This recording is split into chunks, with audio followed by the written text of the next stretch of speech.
Naghandog naman ngayon ng job fair ang Department of Labor and Employment at TESDA kasabay ng pagdiriwang ng Araw ng Kalayaan.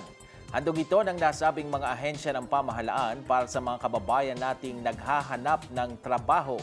Narito ang ulat ni Rema Peñaflor. Dahil bakasyon, kinuha na ni Richie ang pagkakataong makapag-apply dito sa job fair sa Luneta. Hindi siya nahirapan sa pag-apply dahil madali daw ang sistema nito. Maganda naman kasi mayroong opportunities para makapag-apply tayo. Kaming walang trabaho. Kahit medyo masama ang panahon dito sa Luneta, hindi ito naging hadlang sa pagdagsa ng mga aplikante dito sa job fair na pinangungunahan ng Department of Labor and Employment o DOLE.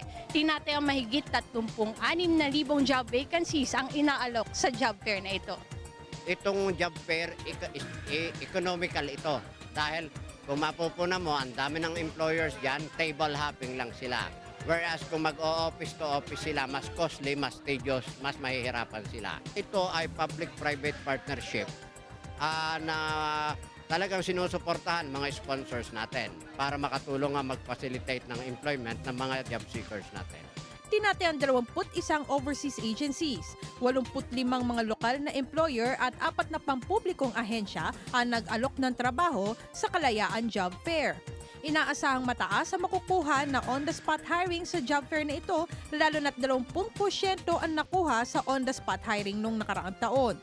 Imbitado din ang mga aplikante na tumingin sa interactive na job search kiosk para sa madali ang paghahanap ng trabaho. Pero hindi ng trabaho ang alok ng job fair na ito. Iba't ibang serbisyo din ang inaalok ng iba't ibang ahensya ng pamahalaan.